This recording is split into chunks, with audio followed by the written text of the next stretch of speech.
trying to get something going here offensively. Under 10 minutes to play in the first half. Bears scoreless so far, down 7-0. Big ball, Breylin Smith down the sideline, has Myers, and it is caught for a touchdown! Just like that, the Bears got it going offensively. What a throw by Breylin Smith. All right, welcome in to Pizza Ranch here in Conway. And after a week off, Bears looking forward to their next game, but 33-25 the final, and Brandon Myers got in the end zone a couple of times, and good to see him get on track, a guy who obviously showed some big playability in his first year on campus. Coach, congratulations, another rain-delayed victory, but again, I know you guys would have stayed up all night to get it done if that's what it took. Yeah, it was unfortunate the way it kind of transpired with the delay, but that's football, especially if you look across the South and just the way the football season has kind of developed as the early season's gone on. It's not just us dealing with it. You know, a lot of games and teams have been affected by delays and lightning and rain and all those things. So that's something we talk about, we practice, we prepared for, we were ready for it from the week before, and we were just fortunate to go to a tough place and come away with a win no matter what the circumstances were. Yeah, the Southeastern team that is still looking for win number one, or was going into the weekend, and certainly much better than an 0-3 record you guys left them with. I mean, they were close in a couple, and obviously very athletic and dangerous, and as they get healthier long term, they had that running back that they just got back, and he's obviously a serious threat, had a great freshman campaign, but yeah, I think they're going to be a factor probably in, if they don't help themselves, at least getting somebody else off track later in the season. Well, I told a lot of people that may be one of the more talented teams we'll play all year. When you look just from, offense, defense, and special teams, all three phases of the game, they've got players, athletes, length, size, everything you look to develop, a Division I football program around. They've got a very talented quarterback, and Chase and Virgil, and then he's got some receivers to throw it to, and then defensively, they can pose a lot of problems just with their athletic ability and then their scheme. So I fully expect those guys to win a lot of football games this year, and I would imagine that as the season wears on, they'll definitely put they'll make some teams work to beat them. I know it's kind of early in the year for a bye week, but certainly always good to get one before Sam Houston State, and it comes at a good time in that regard, and it'll be a tough matchup, obviously, going on the road. It seems like all the toughest place in the Southland Conference are on the road for you guys this year, all the toughest teams and the toughest environments all in the same year, but, again, week by week, and a big week coming up here, nice to have a little extra time to prepare. Yeah, anytime you get a week off, you obviously want to take advantage of it. Not only physically, physically get healthy. Football is a physically demanding game. A lot of bumps and bruises. We've been hitting each other and obviously played 3 games, really since the end of July. So a good time to physically recover, but also mentally. We put a lot on our guys game plan wise. Not offense, defense, special teams, but a lot of mental focus goes into a game plan and winning a football game that a lot of people don't realize. Not only that, but our kids are they're taking 12 or 15 hours in class, so a chance to refocus, re-energize, all the things you talk about. Getting yourself mentally prepared, physically prepared. An opportunity to really re-energize and get ready to go for the home stretch. Yeah, and obviously on that night we talked about it. The weather was not great. Had some wet weather and forced 3 turnovers, and don't cough it up at all. And certainly taking care of the ball on the road is always critical. And when you talk about doing it on a wet night down in Hammond, Louisiana, it's certainly doubly effective, and it worked out well. Well, you've got to win the little battles when you go on the road, especially 7 p.m. kickoff in Hammond, Louisiana, which is one of the tougher places to play in this conference. You've got to go down there and you've got to protect the football, and we protected the football, had 0 turnovers, turned them over 3 times, so we were +3 in the turnover margin. And then if you look at the penalties, we played smart football. I think we had 4 penalties to their 16. So when you factor that into the game, along with the turnovers, and then we were able to manufacture probably a few more explosive plays than they were. Usually that's a recipe to win, and it was on Saturday night. I do want to apologize to anybody who came out to hang out with us last week. We took the week off with the bye week, so apologies, but at least you got some good pizza and chicken here at Pizza Ranch, so hey, that's not a bad deal either. So I do want to tell you tonight we've got a couple of special guests coming up. Chris Terrell had a big game in the victory against Southeastern, and certainly had a huge year last year, and again, glad that he has got a year left after this one. But and then Breylin Smith, who seems like we talk about every week, Coach. Just seems like every game he shows something else in the arsenal. And this week it was really the deep threat the ability to throw the deep ball accurately, which is such a great weapon for your team, especially as it seems like early in the season teams really load the box to take away that dynamic running game. Yeah, it's obvious what teams are trying to do. They're trying to stack the box. They're trying to take away our run game, and a lot of people are wondering what's wrong with our young offensive line. And I tell them, it's a numbers game. At the end of the day, you got 5 offensive linemen to block. If they bring 6 defenders in the box, there's 1 unblocked. So what you've got to do in that point, in that instance, that scheme, you've got to put the weight on your quarterback. And Braylin's done a good job up to this point, manufacturing big plays and being accurate and throwing the football. Our receivers have done a good job when those situations happen.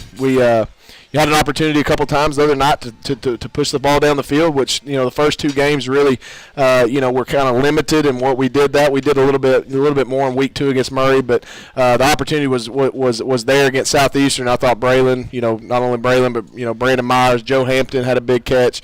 We were able to push the ball down the field. It was good to get that on film and show people that we've got that deep threat ability and the speed we've got on the outside. Well, and sometimes, you don't have to throw it all the way downfield. You can just get it in the hands of Cedric Battle, and he can make it happen himself. It was one of the great highlights we've seen over the last few seasons, and he's always obviously a threat to put up a great highlight reel offering week to week. But that catch and run the other day looked like he was dead about 3 times and made it all the way in the end zone as he went across the field for a beautiful touchdown. Such a huge play in the game. I thought that was maybe the momentum shifting play of the whole game. I mean, when you're talking about the start we had just as a whole, our defense was able to keep us in the ball game. They scored on the first drive, but after that, the whole first half, our defense really stoned them. And offensively, we were able to get a big play to Brandon, late or early in the second quarter, and then that was really a 2-minute drive. Going into halftime, we were trying to take it down, at least get a field goal, take the lead, and Breylin found Cedric in the flat, and Cedric, basically made 3 or 4 guys miss, reversed the whole field, and was able to get a lot of good blocks, a lot of good plays by other guys that sprung him. But Cedric's a dynamic player, and that play put us ahead at halftime, which was big because at that moment in time to be ahead at halftime was a big deal. I mean, you go into halftime on the road, especially in a tough place like that, that's big. I will say we have to tip our cap to Brandon Myers because he did something that is hard to do. He outgained Cedric in overall yardage as far as all-purpose goes. A 43 and a 61-yard touchdown, part of a 4-catch, 170-yard night. And we saw some signs of this last year. It's no big shock to anybody, I think, that he's got the ability to get by guys, and once he gets loose, forget about it. Well, he's probably one of the more talented receivers we've had since I've been here, not only as a player but as a coach. He's got just physical tools that you can't coach. I mean, he's a big, strong kid. He's 6'3", got great hands. But what you don't realize until he actually does it and gets out there, and we saw it last year as a true freshman at times, you definitely saw it on Saturday, was how fast he is. He can outrun the secondary and really just give him an opportunity on some 50-50 balls, and usually he's going to make you right. And he's a pretty good recruiter. Great recruiter. Got his brother on campus as well. His brother's going to be a special player as well. Nice throw this time. Cedric with the catch. 25, cuts it back inside, and he got bumped, but he's still on his feet. 20, 15, 10, 5, touchdown Central Arkansas. Oh my goodness, Cedric Battle, as he finds him down the left sideline, goes all the way across, runs through a few tackles. They try to bump him off his feet. He stays on his feet, and a huge touchdown with 49 seconds left in the first half. All right, welcome back. All right, so that was the play, and as you could tell, I was like, oh, he's down. Oh, yeah. He's down. Oh, he's still going. Okay, touchdown. All right, that was fun. So fooled me once, fooled me twice, fooled me 3 times on the same play. Wow, just like I said before, phenomenal play. I mean, you get a dynamic player like Cedric Battle, and good things happen. We've got to find a way to get the ball in his hands more, and also Kier Crossley and Carlos, you're dynamic guys, and we've got a lot of them. So hopefully we can get the ball around to those guys as much as possible, and we've done a pretty good job of that so far. Yeah, you got a pretty dynamic guy who gets his hands on the ball every offensive possession. We're talking about Breylin Smith, the outstanding sophomore quarterback here at Central Arkansas. And Breylin, 4-touchdown night, and we were just talking about some of the playmakers around you. It's been fun to watch, and you got plenty of guys to dole it out to, and it seems like it's been a different guy just about every week. Yeah, definitely. There's a lot of guys around me, and it's just a testament to just recruiting and the type of ability and the guys that we have at all positions. And it makes my job easy. All I got to do is give them the ball. Yeah, well, you're making it look easy. I know it's not as easy as you're making it look right now. You seem so calm. Do you have a sense of calm when you're playing, or are there butterflies? Are you nervous when you're in there? I'm not really nervous. I feel like if I get nervous or if guys see me rattled, then kind of could spiral down and and create problems. So I just try to remain calm, and I feel like if I'm calm, then the whole offense will operate better. Yeah, you did get a few chances to take some snaps last year and threw some great passes, actually. One that stands out is a long pass to Joe Hampton for a touchdown. But as far as, the mental reps and the preparation, as an understudy to Hayden last year, what kinds of things did you feel like, you wanted to focus on, improve on? What kind of experience did you have last year as you prepared for this moment? Oh, yeah, that was great. Getting to sit behind Hayden and watch him. He was calm all the time, and that's one of the things that I admire most about him. He never got too high or too low. If something good was going on, he was always the first one to congratulate his guys. So just being behind him and watching him just operate in his day-to-day approach, that was pretty neat, and I try to carry myself each and every day that way. Yeah, one of the things that we talked about a little bit after fall camp was the ability to, I guess, get you out in the running game. You got a couple of rushing touchdowns so far this year. That's something obviously you bring to the table, and Hayden obviously can run well also, but I think they like your durability and the physical, I guess, nature of your game. You like getting out and running a little bit? I do. He needs to learn to slide. Yes. Every quarterback needs to work on that, right? Yeah, I have learned to slide. But, just whatever I have to do to help us win, and that's all that matters at the end of the day. You got to figure out what you got to do to contribute to your team to get a win, and if that means I need to run it more, then okay. If it means I need to hand it off 40 times, and I'm okay with that. It's just whatever we need to do to win. What did you get last week from Southeastern? Obviously, you guys got some big plays down the field, able to hit Brandon a couple of times, but some long passes. It was working. You were dropping it in nicely to your receivers, but what were they giving you guys that, I guess, led to that? Mainly they're just loading up the box. When you got guys like Carlos and Sept and Kiki, that it's a priority for defenses to stop those guys, and that's just a testament to those guys in the backfield that we have on our team. And when that happens, you got to kind of spread the ball outside. And I thought Brandon, he had an exceptional game. I mean, he had a very good game, and Joe made some good plays, and Jakari and Lester, he had a catch or two. And it's just when that happens, you got to play the game out wide a little bit. And I was just trying to get the guys the ball. Yeah. Lester had a catch or two, or 10. Or 10, 19 in 2 weeks. Pretty amazing run. I don't know. That's got to be a school record. I mean, It's 19 catches over 2 weeks. I don't know. But so do you have guys lobbying for catches, or is there any of that going on? No, not really. Wayne will be in my ear every day, but about, hey, man, throw me the ball. But no, just see the open guy and get it to him, give him a chance. Yeah. As far as quarterback, was that always your position? Did you grow up playing quarterback all the way through? Yes, sir. I've played quarterback from start to finish, yeah. hopefully. Did you ever play any defense, anything else? I played safety, a little bit of corner. Then I kind of got slow, so those days. For a corner, but not for a quarterback. Yeah. He runs just fine, it looks like to me. Central Arkansas, obviously, you've got a family connection here with Central Arkansas. You played in Conway. Any hesitation about going to the college in the hometown? No, not really. Conway's a special place to me, and it's a special place to my family. So, I just went. Coach Brown, he called me, and they decided they want to offer me. I felt at home. This is always a place I want to go and get the opportunity to play for Coach Brown, just seeing the success that he had here. So I felt that everything that I felt I wanted to accomplish, it was possible here at UCA, so why leave? Yeah, well, there you go. Well, we're glad you stayed, obviously. Talking to Breylin Smith, if you're just tuning in here on the Nathan Brown Show at Pizza Ranch in Conway. As far as trying to repeat, they always say how much more difficult it is than going through it the first time. You're in a different role now, but do you feel like you guys have a target on your back? I definitely do. When you win the conference and do it in the way that we did, you're always going to be, like Coach Brown said at the beginning of the year, you're the hunted. And, people are going to be coming for you every week, so you got to bring your A game, and you got to take it 1 week at a time and be your best for that week. And if we do that, I feel like things will go the way we want them to. I would say that Sam Week is special, but, it seems like, Sam Week is always a big one. McNeese is always a big week. Heck, when you're going to Southeastern, it's a tough week of preparation. What did you see? What have you seen so far, I guess, as far as the tape study? You had a little extra time, obviously, to prepare for Sam, but what are some things that stand out to you about what they're going to do defensively? Sam's a good football team. They're gonna run to the football. They have playmakers up front, guys that can cover out wide, and they're coached well. So, but at the end of the day, I think if we do what we need to do, then we'll be okay. So today on my show, we had Ed Too Tall Jones, the All-Pro defensive lineman from the Cowboys, and he said when he was in high school he played basketball, but he also boxed. Oh, wow. And his basketball coach found out about it and told him, you got to choose one or the other. Well, he went with basketball, which led him to Tennessee State, led him to football, and obviously the rest is history. You've got an interesting side project that you've been into a long time as well in rodeo. Any concerns, I guess, by the coaching staff? Yeah, there is. That's an off-season hobby. Yes, but it's just something you still do, though. Still something you're involved in the off season. Okay. I don't know if I'm buying this. Yeah, I'm not either. That's the problem here. You don't get on a horse at all during the season. Okay. Not at all. He's got a good tame horse. Let's just leave it at that. Yes. All right. Very good. No horses during the season. I got you. All right. Very good.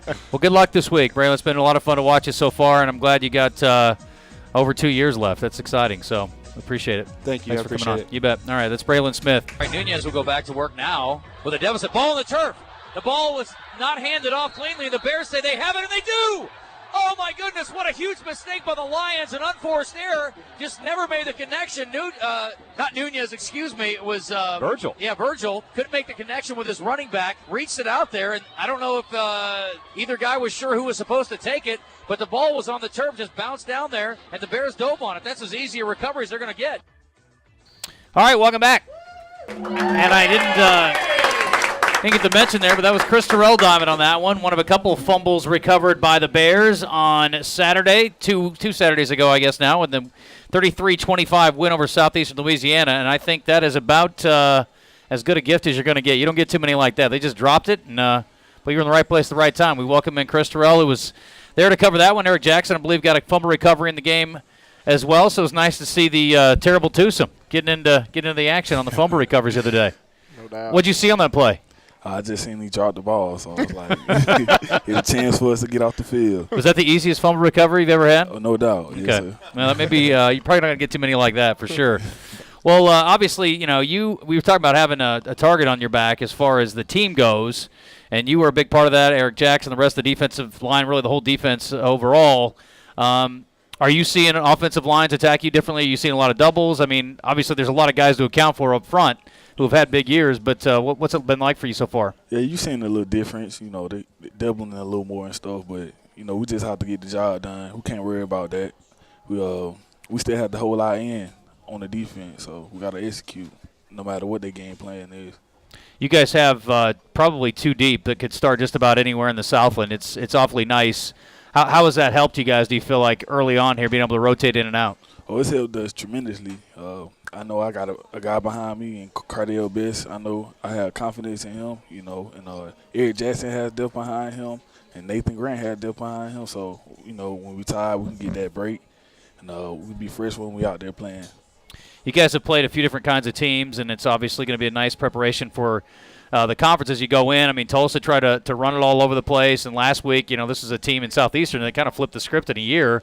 Now they're trying to throw it all over the yard, and this week you're going to get a little bit of both. So how do you feel like, you guys have been tested so far? I feel like they've been trying to trick us a little bit, trying to throw us off guard a little bit, but at the end of the day, we just got to execute. That's the bottom line. We know Sam Houston going to come out trying to throw the ball and run the ball as well, so we just got to make plays and be the better team. From a transition standpoint, I didn't get a chance to talk to Breylin about this, but he's certainly been around Coach Brown throughout, and so it looks like obviously the transitions worked really well for you with the new defensive coordinator. I know he's got some background with Coach Stacks, and there was some familiarity there as far as the way they do things. But what's that transition been like as far as getting on the same page with him? Oh, it's been good. It's been like the same, really. I trust Coach Thurman, and I'm trying to buy in. I think everybody's buying in with what he's got to say, and Coach Brown, I've been new Coach Brown, so that chemistry is there, and it's been a great transition so far. What's the biggest difference that you've noticed between Coach Thurman and Coach Stewart? It's not that much of a difference. They both like to yell. Yeah. Well, Coach Thurman's kind of like Coach Stewart's son, so they got a lot of similarities. I think Coach Thurman brings a little bit more of an aggressive attack. You probably see him more. You are doing a little bit more than what we've done in the past with just movements and blitzes and some different stuff. But other than that, they're similar guys, huh? Yeah. Yes, Coach Thurman, he likes to move the front a lot, and I think he makes us communicate more than we did last year, more than we ever did since I've been here. Okay. Before the game, when I would talk to Coach Stewart, I said, "How are you doing?" And I won't go into detail because we're at a restaurant, but he basically told me he felt like he was going to be sick. Is Coach Thurman a little more relaxed before games, or is he pretty high stress too? I think he's a little bit more relaxed, but still during the game time he wants your all, and you can tell that. He gets fired up. Like when Michael Wood got hurt last week, he got real emotional and told us, we need to play for our brother. Yeah, I like that. You didn't get a chance to go home this week, and you said some of your teammates did if they were a little closer to home. You didn't get a chance to go back to Pensacola this week. What'd you do with the off week? I just sat back and watch college football. Yeah, that's what I like to do. Yeah? Yes, sir. Did you pick up anything? Anything that stood out? Yeah, I watched Alabama. I like to watch their D linemen. Yeah, they're pretty good. Yeah, they're really good. Yeah, they're like really good at football. That's a good D-line to watch. Yeah. Yes, sir. Did you guys, Coach, I know I've asked you this before in an off week. Do you guys get anything together as far as a next opponent if the game's on? Yeah, we were halfway had our installation done with Sam Houston last week. I mean, obviously you take the Nichols game into account this past weekend, but I know defensively and offensively and even some special teams last week we had 3 good practices during the week and introduced our scheme and what we wanted to do, and I thought our guys handled it well and really used the off week as a rest and recovery, but also a developmental time for our young guys. But we also got some good work in getting ready for Sam Houston. Yeah. Chris, is there any way you think to match the numbers from last year? 51 tackles, 30 solos, 11 sacks, 20 tackles for loss. I mean, the numbers were off the charts, and you weren't alone in that regard. You guys created a ton of negative plays last year. How do you top that? I think you just have to play each game. You can't worry about last year. Last year was last year. You got to come into the next season. Team's going to play you harder, play you differently, but you just got to play the next game. You can't worry about stats. We've had guys from different parts of the country on before, and I hear all the time at work about how great the football in the Gulf is. So is that the best football you think in the country? What do you think? I'm a little biased because that's where I'm from. Right. But I think it's great football players everywhere. They got some great athletes up here. Yeah. That's probably the best quarterback I've been around. So I like that. That's good. So anybody that you played against growing up that is in the league now? In the Southland? Mm-hmm. No, sir. Okay. Not that I know of. Okay. No, sir. That's good. Well, we don't want any of the other golf guys coming up here. That's all right. So what are you studying? Health education. Okay. Yes, sir. All right. Well, listen. Good luck this week. How much tape have you had a chance to watch? I watched a lot of tape so far. Okay. Houston. All right. So what are you preparing for? A win. Okay, I like that. That's a good answer. That's perfect. Sir. Well, good luck this week. Thank you. All right, Chris Terrell, good stuff. Yeah.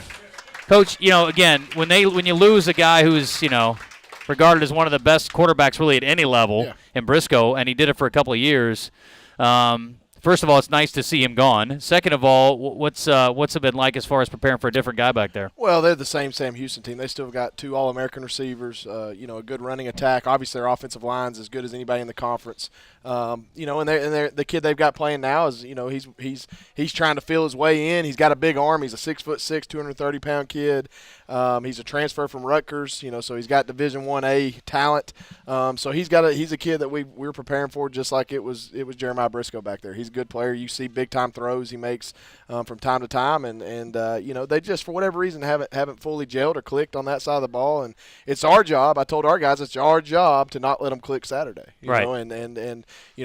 I know that they've got a team full of all conference and all American players, and they're just boiling to get it going. So it's our job to come in as a unit, as a team, as all 3 phases, and not allow them to get going. Yeah, I think 2010 was the last year they lost 3 games in a row. So I know they feel like their backs are against the wall and they can't slip up too many more times if they want to make the postseason. Well, they're a great football team, and when your back's against the wall, you got 2 ways you can go with it. You can either our job is to take down the wounded team that's struggling right now, or if you give a team like that life, they're going to come out fighting and they're going to be as good as ever. So, that's my testament, and that's what I'm talking about each and every day to our players. Is that's the attitude and effort we've got to go with, and to me, this team's one of the best teams that this level of football has to offer, and that's the way we're approaching it.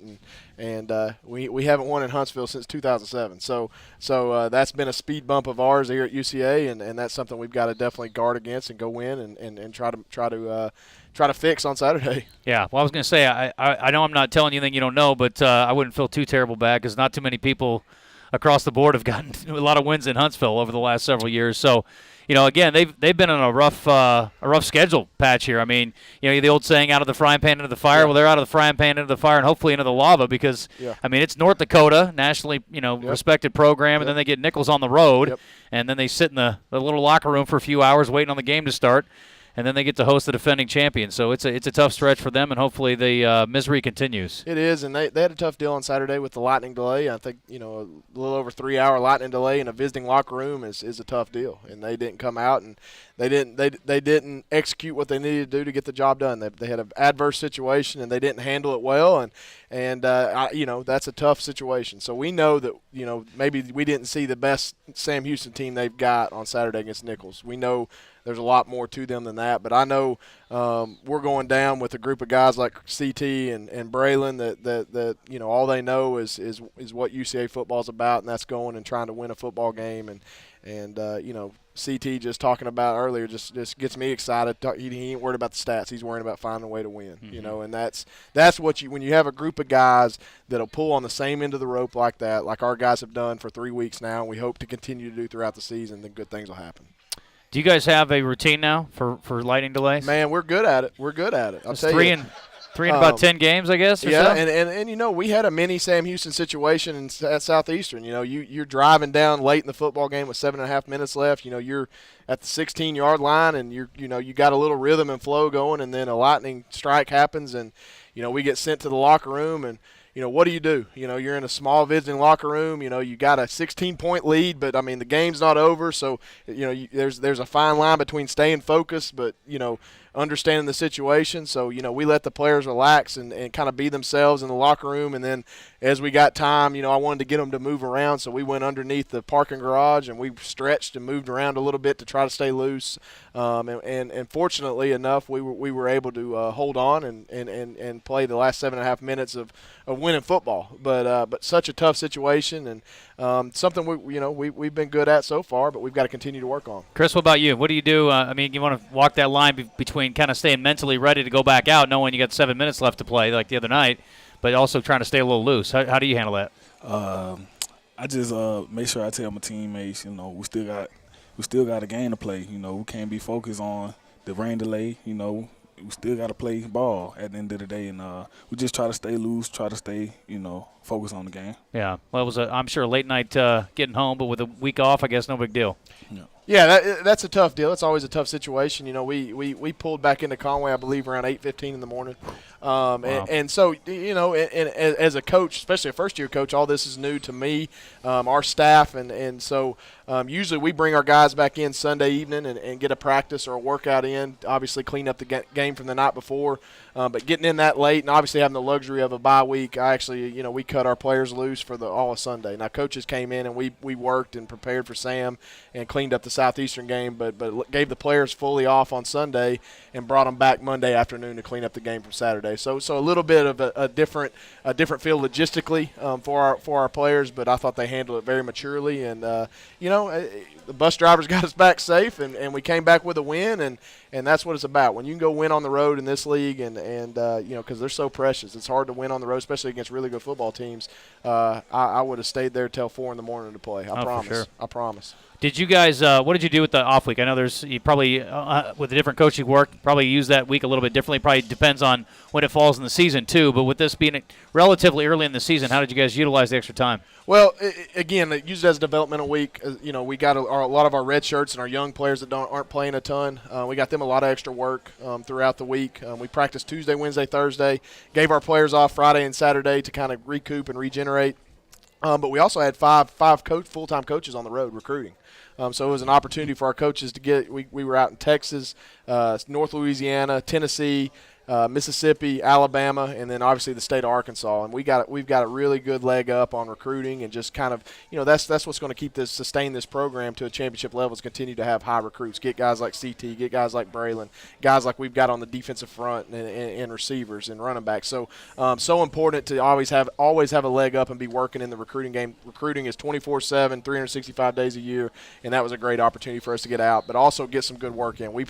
We introduced Sam Houston on Wednesday and Thursday last week and got a few extra prep days for that. And then we're able to come back Sunday when we got back for our team meeting at 6 and practice right after it and had a good practice Sunday. I thought maybe our best practice of the whole year on Sunday night. So guys definitely came back with a lot of energy and passion and ready to go. I think it's worth noting the coaches who were out recruiting on Friday night may have had to come back and finish their work on Saturday because some of the games were were called off and had to be finished the next day. So, I mean, hey, why break precedent, right? I mean, let's make it 3 weeks in a row be affected by the storms. What the heck? Well, I mean, our coaches were already waterlogged from the 2 weeks before, so they just kind of we're going to start packing an umbrella in our pockets wherever we go. So that's just kind of the trend of the fall so far. So there's whispers that there might be a chance on Saturday for a few showers. So Yes. we're crossing our fingers, but we're ready for anything. I think you're undefeated in the rain, though. That's good. Hey, we'll take it. I'll play in a hurricane if I have to if we win. You know, I said a couple weeks ago, Chris, the only thing harder to tackle than a Carlos Blackman is a wet Carlos Blackman. I would assume for a defensive lineman, it's nice. Yeah. Offensive linemen probably have a hard time getting a hold of you when you guys are all rain-soaked. It's definitely like slippery. I hate playing in the rain, but you got to do it. So That's it. Yes, Good sir. luck this week. Thank you.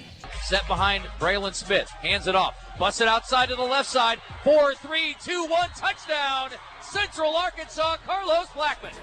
Beautiful run there and a nice job again. The Bears had the Lions on their heels, and Blackman makes them pay with a touchdown run off the left side and into the end zone. Beautiful play there. All right, welcome back to Pizza Ranch in Conway. Tonight here for the Nathan Brown Show. Again, it is Sam Week, and it's always a fun one. And Bears celebrating a win, although they've had some time to sort of, I guess, digest it and move on. 33-25, every win's precious, obviously, especially when you go on the road. And, Coach, I actually had pulled this together today. The numbers were astounding when I finally pulled them out. These are your drive times from the game the other day. 102, 212, 238, 58 seconds, and 15 seconds. You guys are not messing around. Yeah, that's a testament to explosive plays. We've got some explosive players. We got some really good, really talented receivers, obviously talented running backs, and then we've got a quarterback that can get it to them. You know, so we've got big playability at any moment in time, and but we've got to continue to sustain those long drives, keep our defense on the sideline, and the best defense is defense on the sideline. So yeah. we've got to continue to obviously improve in some run game and some different stuff to sustain drives, be a little better on third downs. But man, that's good.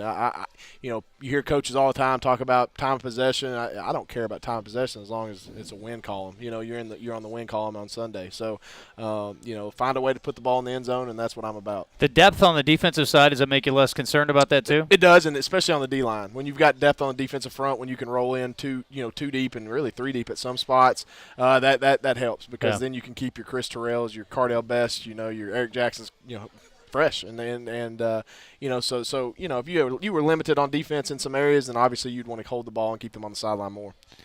I do want to mention, too, a couple other numbers for Breylin. You said it's sort of ho-hum for him, but 22 of 31, 4 touchdowns, no picks on a rainy night on the road. Yeah. Just another day at the office. He's now the 12th most efficient passer in the country at this point in the season, and for a guy who's getting his first taste of starting, that's pretty impressive. Well, here's the funny part: he's having to replace the most efficient passer from last year. So you can't win. But man, so pleased with Braylin's first 3 starts. I've said it all along. Has the potential to be as good a quarterback as we've ever had here. He's living to that bill at this moment, but there's going to be a time, and people are going to start scheming what Breylin does well. I mean, he's still a relatively new face to this conference and these teams, and so I would fully expect teams to start attacking him in some different ways and giving him some different looks, and it's his job to be poised and mature and obviously do his film study and then physically go out and make the plays when the times get tough, because there is going to be tough times ahead, and not every game's going to be like this. Obviously, you wish it would be, but I think I wouldn't want another person leading our program right now than Breylin Smith. We've talked about some of the difficulty with the run game, and you've talked about the numbers and dealing with people loading the box. Carlos, solid game the other day, 13 carries, 70 yards, had the touchdown we just heard, a little over 5 yards a carry. Cedric, we know, can bust one at any time. And Kiki also, Kier Crossley, has that explosive nature as well. He has been slow to get going, but Coach last year had a great game against Sam Houston State. Really was one of your key cogs here. 13 carries, 112 yards. Be a great week to see him get going too. Well, Kier's special. Kier's a special player, and he's going to continue to get better and get loose. And he had one of our biggest plays against Tulsa in the first game of the year.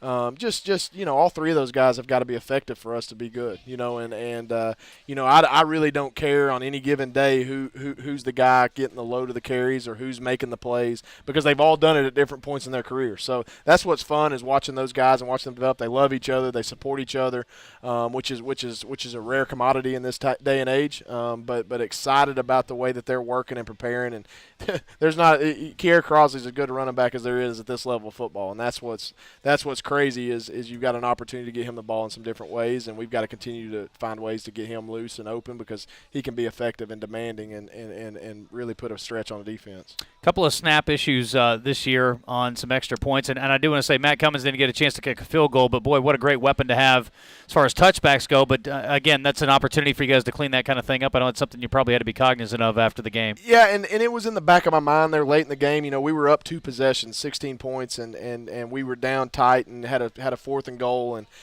you know, my thought process, you know, people get in my mind and go, well, what are you thinking here? What are you thinking there? Well, we had struggled with some snap issues the other night. It was wet, you know, all those things. And you know, poor Reeve Wood, our deep snapper, he's gone two straight weeks of just wet footballs. And so you know, that's a little bit in his head lingering. So my thought process was, hey, let's go for it. And if we don't get it, they've got to go 99 yards. And at that point, I think there was 2.5 minutes left, 2 minutes and 45 seconds left.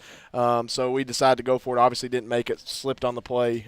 You know, didn't end up making it. But Reeve's gonna be fine. Reeve's gonna be fine, and he's done it his whole life. It's like riding a bike. You know, there's gonna be you're not gonna forget how to snap. You know, right. So and that's what we told him, man. I looked at him and just laughed. I said, hey man, just relax. It's you know, there's gonna be a point in time where you're gonna be a big moment. You're gonna pop it back there and do a great job. So I'm not worried about Reeve. He's done it for a long time. Matter of fact, won a national championship at the junior college level as a snapper for him every snap. So you know, he's proven that he can do it. I'm not real worried about it. I'm not going to ask you to comment on another program, but there was a situation at Sam Houston State, and it was announced today they've got a running back who's a 2,000-yard career rusher, and Remus Bulmer, who's going to sit out the rest of the year, not going to play any more games so he doesn't lose this season and going to transfer elsewhere. In the big picture of things, Coach, this is something that maybe was an unanticipated effect of the new rule that allows people to get a little bit of playing time. Everybody's like, oh, great, the young guys can play a few games. It won't cost them a year. It'll be great. But on the flip side, it's like, you got guys who think, I could play somewhere else next year, maybe get a better opportunity or what they perceive to be one, and then they go, okay, I'm not going to play anymore. I'm going to sit the rest of the year. Puts a coach in a bit of a pickle, and it sometimes could end up being a negative for the kid anyway. Well, my personal stance is I am concerned about this rule. You know, I think the rule is meant in positive nature. I think it's meant for the players, and I'm all for the players. You know, but where it's backfiring on programs, and it's not just this situation with Sam Houston, but it's all across. I mean, I've seen 10 to 12 reports of FBS players doing this. You know, we're getting to game 4 where, you know, you've got the 4-game rule, and, you know, I may be a junior or a senior and I haven't redshirt. Well, now I've got an opportunity. Okay, well, maybe I'm not getting as many touches or playing as much as I thought I should to really just kind of quit on your team. And that's a rough deal. You know, my personal opinion is I'm not a big fan of it. I think maybe you limit it to freshmen, you know, and you know, if after your freshman year, you know, it kind of becomes a normal redshirt rule after that. But just a tough situation for coaches because you don't anticipate that happening. That's something you don't prepare for. But, you know, it's a new time. It's a new age, and that's something that, you know, as a coaching staff and myself, we've got to move on with the program and what the NCAA rules are, and we've got to embrace it because that is what it is. But, you know, hopefully, you know, we can continue to give our players, you know, a good enough holistic, you know, situation here at UCA, not only on the field, but off the field and everyday life, and giving them a great experience here in Conway, Arkansas, to where they don't want to leave. And that's our job as coaches and, you know, as our administration and in our community and our university to all come together and make sure we're loving on these kids and you know, maybe they're not playing as much as they think they deserve or what they think that they should be, but that they're having a great experience overall, and that makes them want to stay here, and that's important to me. All right, well said. Smith, play action over the middle, touchdown, Central Arkansas, a dart to Jakari Dillard on the post route, found his man across the middle, and an easy throw and catch there. What a great play action. He got the defense looking at the run, and he throws the dart over the middle and gets man-to-man coverage again. Just too much for Southeastern Louisiana. The Bears extend the lead. All right, final segment. Welcome back. There we go. There we go. Coming out of their pizza coma. That away. All right, so final segment here, Coach, and we don't have a lot of time, so I guess just some thoughts here as we get ready to head down to Huntsville for the game with Sam Houston. Yeah, really good football team. You know, they starts with those 2 wide receivers they've got, 2 All-American receivers. I mean, they're just as good of receivers at this level of football. Both of them will be NFL football players. they starts and ticks with them on offense. Their quarterback's a really big, strong kid. Expect him to continue to get better, each week. So I expect the best out of him. Defensively, they've got a lot of Division I transfers. I mean, they've got Texas, Wake Forest, Penn State, Iowa State, you name it. They've got transfers, and they're good players. They run a good scheme. They're well coached. Casey Keeler's one of the best coaches at this level of football, historically. So it's going to be a challenge. It's going to be another long road trip, a 3 o'clock kickoff, which we're not accustomed to yet. So we've got to turn our play clock on, our shot clock, whatever you want to call it, about 3 hours earlier than what we've been doing. And so that's going to be a challenge. But at the same time, we're excited about it. And I think our guys are going to be prepared and ready to go. But, anytime you go to Huntsville, Texas and play, a perennial power in Sam Houston, it's going to be a challenge. So it's going to be a big week for us. All right, we're only going to have time for about a 1-minute drill. How about that? That's you got to score quick, just like the other night. Got to. All right, Coach, if you could add 4 hours to your day, what would you spend that doing? Family time. Okay. How many broken bones for you over the years? 2. How many in the family? Oh, Riley got 1 this week, so she's got a bum finger. She Chick-fil-A 1, Riley 0. She got stuck in a slide. Stuck in a slide. Her body went down, her finger stayed. Okay. What is the best play call you can remember? Oh, wow. If you take it like all situational, something on the line, you said, let's do this, and it worked out great. Man, there was a lot of good play calls in this Sam Houston game last year. Probably the first we put us, and I'm gonna go long here, but we put together a good first drive last year, doing some heavy set stuff that we hadn't shown, and put the ball down the field and scored quick on them and kind of set the tone and tempo for the game. Yeah. Whoever called it Trey Smith pick 6, that worked out well too. Anytime you get the unscripted touchdowns is definitely a welcome. I like that. Good luck this week, Coach. Appreciate it. Thanks, Justin. All right, thanks to everybody for coming out tonight. We appreciate it. We'll be back here next week, hopefully recapping another win for the Bears. They haven't lost in conference play in a long while. I want to keep that streak alive in Huntsville, Texas on Saturday afternoon. And we'll join you at 2 o'clock right here on the UCA Radio Network. So for our friends here at Pizza Ranch, we say good night, everybody.